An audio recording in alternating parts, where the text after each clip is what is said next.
Hey, what's up, everybody? Welcome to another Raise the Bar Kettlebell workout. Before I introduce you to the work for today, I wanted to go over some of the basics and cover some fundamentals. If you're used to swinging a kettlebell, this is just going to be review. If you are new to actually using a kettlebell as your sole source for working out, some of this might be new information to you.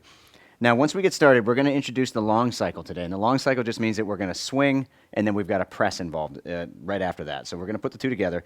Now, in the swing, when we get into the bottom of the swing, a common error is that a lot of times people will actually dip. You'll drive down, kind of dip to where the knees goes over the toes.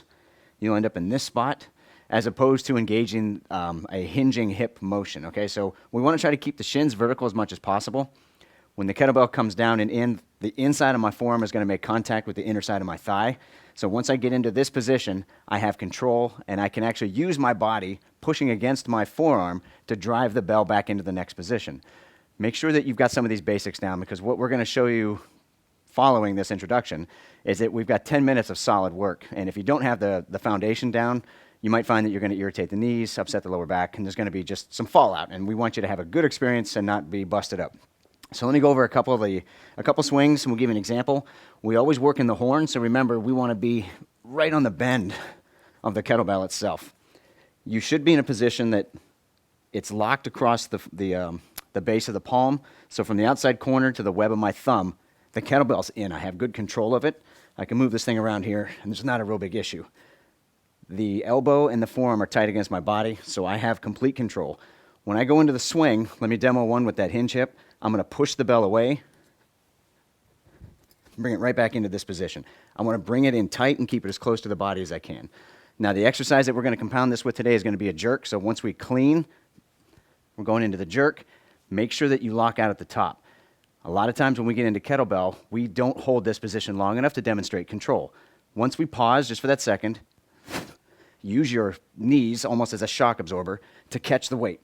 Long cycle means we're going to swing again, and we're going to go into the next clean, and then the next jerk. Slight pause for control, boom. Then we go into the second one. Remember on these foundations that you should always feel good and that you have good control of the kettlebell. If at any time this thing's starting to get squirrely or work its way away from you, kind of get out of the way. Don't let the kettlebell knock you on the head, right? Now the workout today, to get into the pieces of this, we are going to do 10-minute long cycle, clean and jerk. Long cycle means that you have to do the actual swing in between each clean and jerk. The work is going to be for 10 minutes. You're going to do 5 minutes on the left, 5 minutes on the right. You get one chance to switch. So once you're done with the one side, you can make the transition to the other side and pick up the remainder of your time. The big caveat for today, though, if you put the kettlebell down at any time, your workout is over. And we are going for max repetitions of good form. So 10 minutes, clean and jerk, long cycle. So you're going to swing in between each one. Make sure at the top you are actually in a moment of pause before you bring it back down, okay? That's kind of, we're looking for the proficiency and to make sure that there's integrity to the movements instead of you just rocking and rolling at the top where the thing doesn't have a whole lot of control.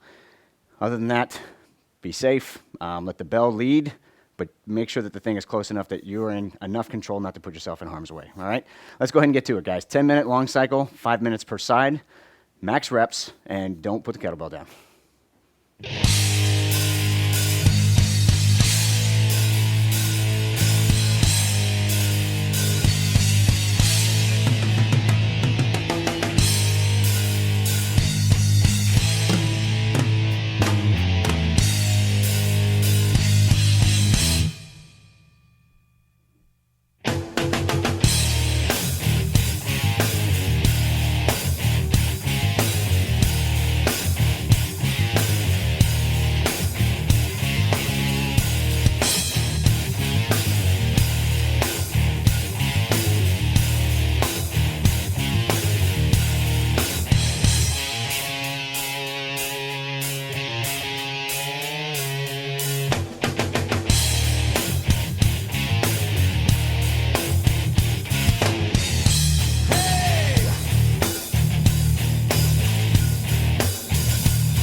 All right, so that was just 10 minutes. You'll notice that you're going to have one side that's stronger than the other.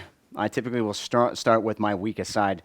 Today was an easy workload as far as it was just a 16 kilos, so it was only a 35-pound kettlebell. Find a weight that you can actually do the whole 10 minutes first. Don't bite off a big chunk. You're actually going to build up your strength with this. So start out with this weight for that many reps, and you want to try to match it as you go. Now, the other things you'll see during the workout, each of the jerks that we're performing, there's always a reset. There's an opportunity to put the bell back in the right place if you have to. Sometimes it doesn't always land at the same spot. Remember to always use that hip to drive the weight back up here. You don't want to use a whole lot of shoulder when you're putting that back into the clean position. And the jerk, make sure you lock out, stand all the way up, and then demonstrate control at the top before you go into rep number 2. Hope you guys have a great time with this. I would love to hear about how many numbers you did. I think I was just under 95, or in that ballpark. One arm was able to produce a few more reps than the other. So there's going to be you're going to notice that there's a little bit of different strengths between the two sides, but that's normal. Once you know, then you can start working on it, right? All right, guys, have fun with this one, and I'm looking forward to hearing about how you do. If this is your first time, please let me know.